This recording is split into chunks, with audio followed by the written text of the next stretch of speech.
sur Downton Abbey 2, qui était une série. Oui, donc c'était une série au départ. Il y a eu en Downton Abbey. J'ai jamais vu la série en fait. Et j'ai vu le premier film. Ma femme a vu un peu la série, qui a un peu un côté romantique, un peu affriolant comme ça aussi, non? C'est le côté historique mais romantisé, quoi.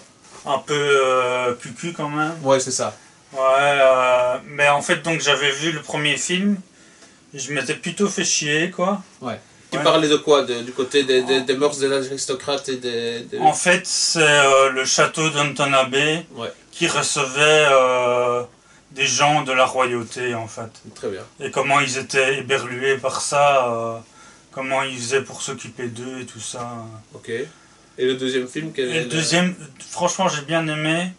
Parce que, en fait, ça se passe au moment du... le cinéma muet qui passe au parlant. Ok. Et en fait, il tourne en film dans le château. Ouais. Et il y a une actrice qui était une actrice muette qui se débrouille pas très bien en parlant. Ouais. Et en fait, il y en a une du château qui prend qui la double. Ok. Et je trouvais ça intéressant, ça. Enfin, sans aller jusque-là, ça me faisait penser un peu, je sais pas si tu as vu, pour moi qui est un chef-d'œuvre, Chantons sous la pluie. Je pense que je l'ai déjà vu un peu, oui. Donc ça t'a pas marqué plus que ça, quoi. Mais peut-être que j'ai vu seulement des extraits. À mon avis, t'as vu que des extraits, parce que c'est vraiment... c'est avec qui dedans, Chantons sous la pluie? C'est pas Fred Astaire, je pense. Oui, ok. Non, j'ai vu seulement des extraits, effectivement. Oui, et là, c'était un film où il passait du muet au parlant, quoi. Dans le film. Dans le c'est ça. Ouais. Ouais. Avec des numéros justifs, mais il y avait tout ce contexte de passer du muet au parlant. Ici, ce n'est pas une comédie musicale. Non, ça c'est un drame, quoi. Ok. Et j'ai trouvé ça pas mal, franchement. Ouais, et tu trouves... c'est les mêmes acteurs que dans la série ou dans les... Je pense, j'en sais foutre rien, en fait. Ouais. Ok. Non, mais je veux dire, il y a du talent dans les acteurs, tu penses ou, enfin, en fait, il y a des acteurs, il y a... Ça, il n'était pas dans la série, mais il y a Dominic West, par exemple. Tu connais? Non. Qui était dans la série The Wire. Ok. Et il y a aussi Nathalie Baye, qui est plutôt une bonne actrice. Hein. Oui. Voilà. Voilà.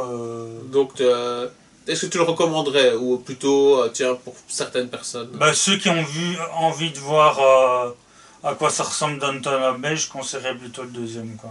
D'accord. On arrive à Rebelle de Adil El Arbi et Bilal Fallah.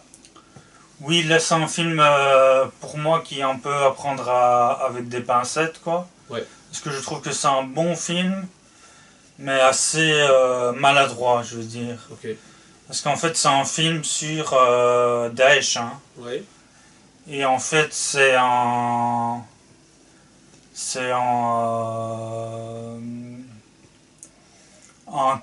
gars qui vient de Molenbeek. Ouais. Qui part en Syrie pour faire de l'humanitaire, et qui se retrouve embarqué avec des gens de Daesh, alors qu'ils ne partagent pas tellement ses idées. Et en spoilant un peu, à un moment donné, il se retrouve à tuer des gens, alors qu'il ne partage pas les idées des gens avec qui il est. Et puis il y a une histoire avec son frère qui va le rejoindre. Enfin, je ne vais pas tout raconter si jamais vous ne l'avez pas vu. Mais je trouve que des critiques, c'était pas si éloigné que ça, mais que c'était un peu exagéré, qui disaient que la violence était traitée comme un clip de rap, quoi, tu vois, en fait. Ouais. Donc peut-être le côté, pas déshumanisant, mais le côté...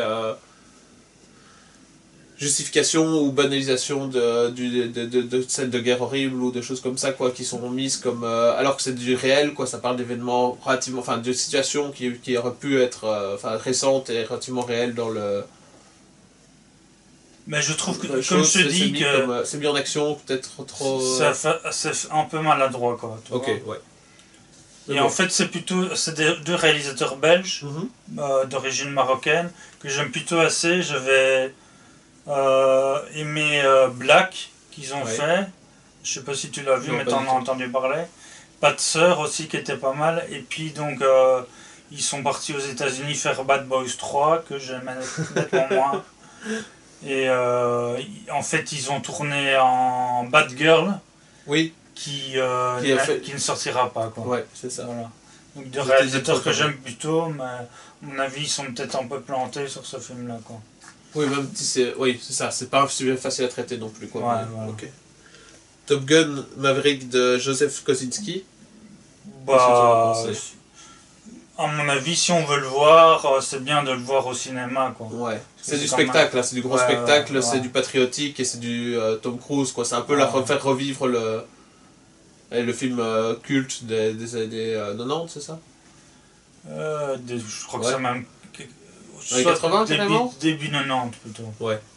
Donc voilà, 30 ans plus tard, tu remets le couvert avec un gros film qui a déjà son aura pour remettre le couvert sur l'action et tout ça, quoi. Ouais, mais figure-toi qu'il y en a qui préfèrent le Top Gun 2 au premier. Je sais pas trop pourquoi, mais... Ok. Qui trouvent que le scénario est mieux ficelé. Ouais. Et il y a Jennifer Connelly. Ouais. Qui a un peu pris un petit coup de vieux, mais elle reste assez jolie, quoi. Ok. Alors, on est toujours dans pas les tops de l'année, quoi. On reste dans des films parfois qui ont quelques côtés positifs, mais c'est pas partie de ton top a priori, quoi, encore. Bah, je crois qu'on y arrive. On y arrive doucement. On arrive à She Said de Maria Schrader. Ah oui, She Said. Donc c'est aussi un biopic d'après une histoire vraie. C'est sur deux journalistes. Ça, je crois que je t'en avais parlé en off. Oui. Qui enquêtent sur les agissements de Hervé Weinstein et qui vont révéler l'affaire au grand jour, quoi. D'accord. Est-ce que c'est un bon film ou est-ce que c'est plus basé sur l'actualité pour faire un film et dire regardez-le, il y a un message ou c'est... Je crois que c'est plutôt entre les deux, quoi. Ouais. Et c'est plutôt un film féministe, hein. Oui. Donc, par exemple, ça m'a fait par exemple un peu rire quand il y a une des deux journalistes qui se fait draguer, elle commence à engueuler le mec comme ça. Ouais, c'est ça. Ça, c'est le côté message plus, voilà, regardez comment on peut s'agir contre ces situations dégueulasses, quoi. Ouais. Ok. On passe à Halloween Ends de David Gordon Green. Est-ce que c'est le dernier d'Halloween, alors? Oui. On arrive à la fin de la série. Ouais, mais en fait, ils vont peut-être continuer, mais... En fait, il y a eu le Halloween de John Carpenter. Il y a eu des suites. 2, 3, 4, 5, 6, 7, 8. Je connais pas trop, hein. De Carpenter, peut-être que j'ai vu une partie. Moi, j'ai vu les Carpenter, mais j'ai pas vu les suites. Ouais. Et en fait, il y a 2-3 ans, enfin 2017, je pense, il y a David Gordon Green qui a fait un nouveau Halloween, mais alors on reprend l'histoire après le Halloween de John Carpenter en oubliant les suites, quoi. C'est ça. Et donc Jamie Lee Curtis est vieille. Oui. En fait, il a fait un deuxième, Halloween Kills. Là, c'est le troisième, Halloween Ends. Et la fin de sa série à lui. Oui. Et il y a même eu les films de Rob Zombie. Je sais pas si tu connais Rob Zombie aussi. Un tout petit peu. Il y a eu en Halloween 1 et 2 aussi, que j'ai oublié de parler. Mais bref, donc je n'ai vu que le Halloween Ends. Et je trouvais que c'était pas mal foutu. Ça fait penser un peu du Stephen King, en fait. Oui, c'est ça. C'est l'ambiance un peu que je vois quand tu vois les personnages récurrents, quoi. Jamie Lee Curtis, pendant le temps, t'avais le psychiatre également qui était là, ou quoi, du premier. C'est pas dans celui-là, c'est pas dans la série Halloween où il y a le... C'était dans Halloween de Rob Zombie, ça, le psychiatre. Ah, ok. Mais que c'était... Parfois aussi, les films étaient décousus, quoi. Que c'était à côté... Enfin, le scénario était un peu passé par la fenêtre à certains moments pour évacuer par l'action, quoi. Bah, je dis pas que c'est génial, mais j'ai passé un bon moment, quoi. D'accord. Donc dans ce cas-ci, c'est un peu meilleur pour finir et c'est une bonne fin pour de la saga, ou enfin meilleur que le film précédent, ou ça vaut la peine d'être vu sans plus, ou qu'est-ce que c'est comme... Je dirais un bon divertissement, quoi. Ouais. Ok. On arrive à iComet de Pascal Tagliati. Je crois qu'on dit icomété. Icomété. Parce que c'est c'est vrai. On est presque dans... Oui, oui, oui. Ouais, c'est du corse. Pardon. Et alors là, c'est des chroniques de différents personnages pendant le mois d'été, juillet-août, ouais. Dans un petit village en Corse. Ok. Et ça, je vais quand même raconter. Ouais. Parce que une des premières vignettes, c'est avec on voit une fille qui, en fait, ça interdit, je sais pas si c'est interdit au moins de 12 ans ou interdit au moins de 16 ans. Parce que en fait, ça pourrait être, non, je pense même pas que ça peut être tout public parce que c'est une expérience, quoi.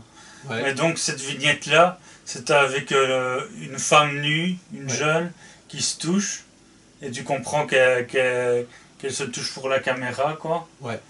Et je me dis, il va être bien le film. Oui, c'est ça. Et quoi, c'est pour ça que tu l'as retenu ce film, ou est-ce que c'est parce qu'en général il y avait des vignettes intéressantes, que c'était particulier, ou en tout cas on voit pas souvent des films corses comme ça sur les petits villages, quoi. Non, mais en fait ça c'est... Quand j'ai vu cette scène-là, je me dis tout le film va être comme ça. Comme un peu en Abdelkechiche récemment. Oui, c'est ça qui est sur l'esthétisme, mais le côté érotique est quand même... ouais, mais en fait non, pas du tout. Comme accroche. Il y a l'histoire d'un petit-fils avec sa grand-mère, il y a l'histoire de certains enfants, il y a même un moment donné où on les filme dans une fête. Ouais. Donc c'est une expérience. En fait, j'aurais pu le mettre plus haut, mais en fait, je me suis un peu fait chier. Ouais. Et c'est pour ça que je l'ai mis que si bas. Mais tu crois qu'est-ce que ça fout là alors, la vignette de la fille qui se touche, quoi, en rapport avec le reste? Juste pour montrer, en fait, qu'il y a des trucs comme ça qui se passent, quoi. Ouais. Okay. En fait, c'était pour Internet. Hein. Elle discutait avec un gars. Ouais. Et après, en fait, il y a plus loin, on revient sur elle et il lui a acheté des chaussures. Ouais. En espérant qu'il se voit. Ouais. Et après, donc, il reste sur la fille alors qu'ils discutent plus, il commence à se prendre. Ok. Non, ça va. Mais sans contexte, c'était... Ouais. Ok. On arrive aux 5 diables de Léa Misius. Oui, alors... ma première raison, c'est Adèle Exarchopoulos. Ouais. On va pas dire que c'est une mauvaise raison. Donc ça, c'est un film fantastique. Ouais. En fait, ça ressemble un petit peu à l'effet papillon, ouais. Mais en moins bien, quoi. Ok. En fait, c'est raconter un petit bout d'histoire. C'est Adèle Exarchopoulos a une fille. Oui. En fait, sa tante, donc la sœur de son père, revient après 10 ans qu'ils ne se sont plus vus. Mm-hmm. Et en fait, on se rend compte qu'en fait, il y a une histoire, en fait, au début du film, on le sait, elle a foutu le feu à une école. Ouais. Et en fait, on se rend compte parce qu'en fait la petite fille va retourner dans le passé. Ouais. Et en fait, pour voir ce qui s'est passé, mais il n'y a que sa tante qui la voyait. Okay. Et en fait, on se rend compte que c'est à cause de la vision de la petite fille qu'elle a pété un câble et qu'elle a foutu le feu. D'accord, donc ouais, les réflexions, enfin pas habituelles parce que c'est pas si habituel comme thème, mais dans le thème de passage dans le temps et des paradoxes que ça crée, c'est est-ce que quand tu changes le passé, tu le fais de façon, enfin, est-ce que ça crée un nouvel univers, est-ce que ça développe des conséquences imprévues dans le présent, par rapport au présent, et qu'est-ce que les personnages en question peuvent y faire ou est-ce que c'est inévitable, tous ces trucs-là, ça rentre alors dans ce style-là, quoi, du côté spécifique des voyages dans le temps et de la difficulté en fait de voir est-ce que c'est changeable ou est-ce que c'est et qu'est-ce que ça peut avoir comme ouais, mais disons, je dirais pas que c'est le sujet principal du film. Ça, c'est plus la révélation ou le côté... Ouais. Je dirais que le sujet principal du film, en tout cas je crois, c'est que la réalisatrice a voulu filmer une histoire d'amour entre Adèle et la tante. Ok. Et qu'elle a rajouté un peu de fantastique. Voilà. C'est ça. Il y a quand même un autre film dans ta liste qui est peut-être un peu plus encore en rapport avec l'effet papillon, c'est... Everything Everywhere All at Once, ou est-ce que tu penses que c'est moins en rapport? Parce que moi je trouvais qu'en ayant vu une bonne partie de ce film-là, qu'il y avait un côté effet papillon quand même aussi dedans, quoi. Un peu. Oui, un peu, mais moi ce qui m'a... Je sais pas si tu l'as pas vu en entier en fait. Non. En fait, moi ce qui m'a surtout marqué dans ce film-là, c'est le côté un peu burlesque du film. Ok.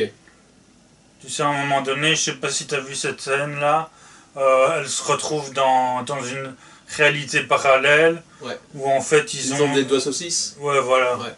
Et je trouvais que c'était fort burlesque, quoi. Ok, d'accord. Mais on va pas rentrer directement dans ce film-là, on en reparlera après, parce que c'est un bien meilleur film quand même, à mon avis, par rapport à celui-ci, ou on est déjà dans les films que tu apprécies ici avec Les 5 Diables. Ouais, là on peut entrer dans le top, je crois. Ça va. Alors, Enquête sur un scandale d'État, de Thierry de Peretti. Oui, peut-être, dis-moi ce que tu crois que le film est, et je te dis.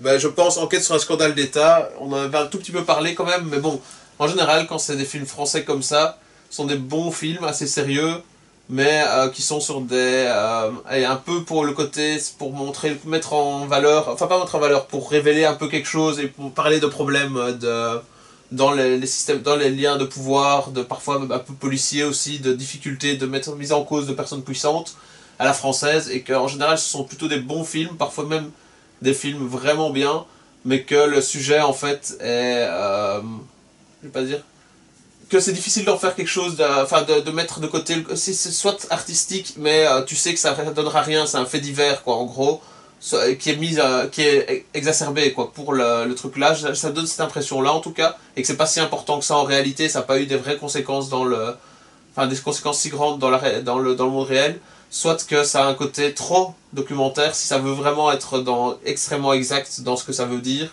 et que donc à ce moment-là c'est le côté artistique qui passe un peu à la trappe quoi. Donc voilà, ces films-là sont bien, mais on va dire pour des gens qui ne sont pas spécialement intéressés par le côté intrigue, c'est parfois des films un peu chiants quoi aussi.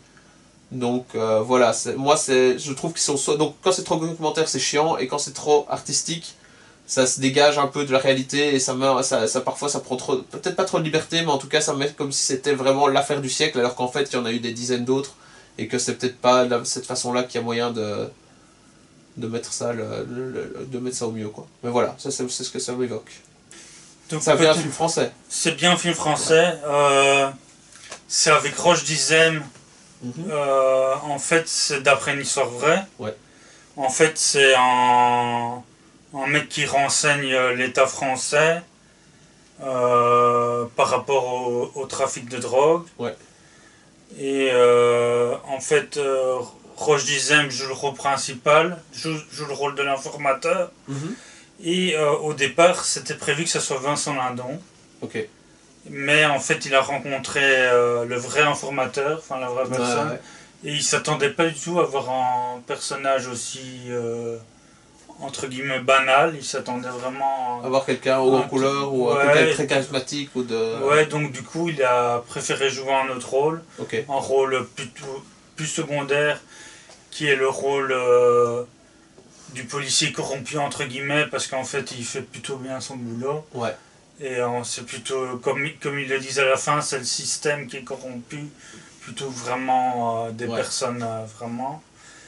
Et donc Roche Dizem joue ce rôle-là, et je sais pas si tu connais cet acteur, le journaliste qui a relaté l'histoire, c'est Pio Marmeil. Ça me dit quelque chose, ouais. Je crois que je les vois maintenant sur les affiches, je sais quoi, Tempête, quelque chose comme ça, ouais. Mais je crois que j'ai déjà vu, je crois que je vois. Et alors, si le début est un peu, on se croirait un peu dans envoyé spécial ou complément d'enquête. Ça part dans une autre direction et ça me fait plutôt penser à un film sur l'amitié en fait. Ok. Entre le journaliste et l'informateur. Ouais. Donc c'est comme ça que j'ai perçu le film, quoi. C'est peut-être pas la bonne vision du film. Non, mais je te dis, c'est quelque chose qui pour moi, ces films sont difficiles à réussir complètement. C'est-à-dire, je trouve qu'en général, ce sont quand même des bons films qui valent la peine, mais que il y a un côté français, quoi, de vouloir relater ces affaires. Bon, aux États-Unis, ils le font, mais de façon encore différente, mais que c'est difficile d'avoir vraiment un très très bon film sur ces sujets-là, quoi. Parce que, Et aussi, là on va en reparler aussi, figure-toi que le réalisateur, une de ses influences pour le film, c'était aussi des séries comme un peu Homicide et tout ça. Ouais, c'est ça. Ouais. Ok. Mais c'est ça, en fait, là-dedans, je crois qu'il y a un équilibre très difficile à trouver entre est-ce que tu mets des stars comme acteurs, est-ce que tu mets des acteurs plus en retrait ou peut-être pas des amateurs qui, des premiers rôles qui vont être vraiment exacts dans ce que tu recherches. À quel point tu vas se faire le côté documentaire, à quel point tu vas être tu vas quand même rentrer dans le côté fiction cinématographique. Je crois que c'est très compliqué de faire un grand film sur ces sujets-là, mais bon, globalement, moi je suis assez positif sur ce genre de film, quoi. J'aime plutôt bien, et à part dans les cas où ça reste vraiment trop obscur et un peu chiant sur le développement, en général je trouve que c'est plutôt bien mené à la française, quoi. Mais disons que ça a peut-être un peu des limites sur le côté artistique, quoi. Mais voilà, ici je ne doute pas du fait que ce soit un bon film. Ok.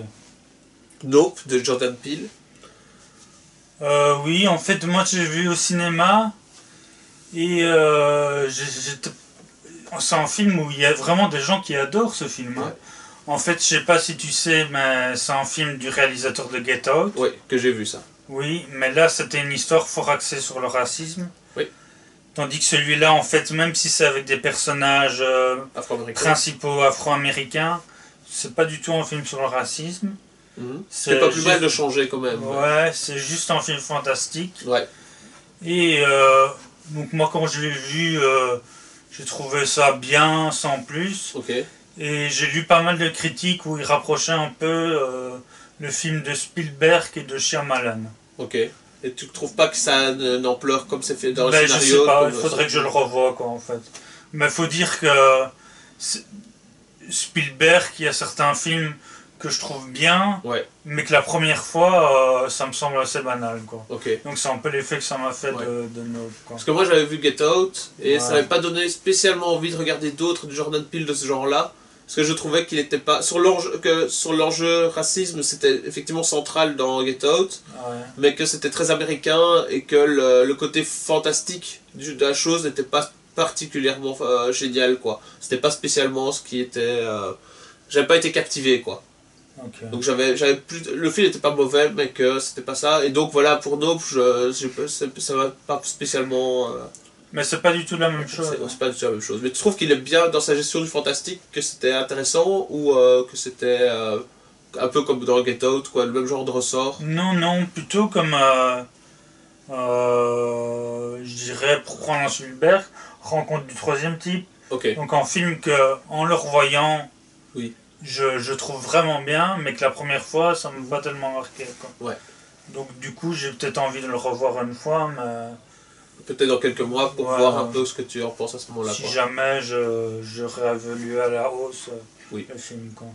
Close de Lucas Dont. Donc ça, c'est un film belge, du réalisateur de Girl que j'avais beaucoup aimé. Et donc là, c'est avec deux enfants, deux jeunes adolescents. Qui s'apprécie beaucoup. Et en fait... c'est un peu ça le thème du film, c'est que c'est un peu troublé, quoi. C'est le début de la sexualité et que c'est pas très clair si... En fait, non. Non. Enfin, si, un peu au début, oui. Mais en fait, il arrive quelque chose que, en retournement de situation, que j'ai pas vu arriver, que bizarrement ça a pas spécialement fuité sur internet. D'accord, parce que justement moi j'ai pas eu du tout d'écho de ça. Ouais, donc j'ai pas spécialement envie de te le dire si jamais pas de souci. tu le voyais, quoi. Et Donc j'ai trouvé que c'était... J'ai moins aimé que Girl, ouais. mais j'ai trouvé ça bien fait, quoi. Ok.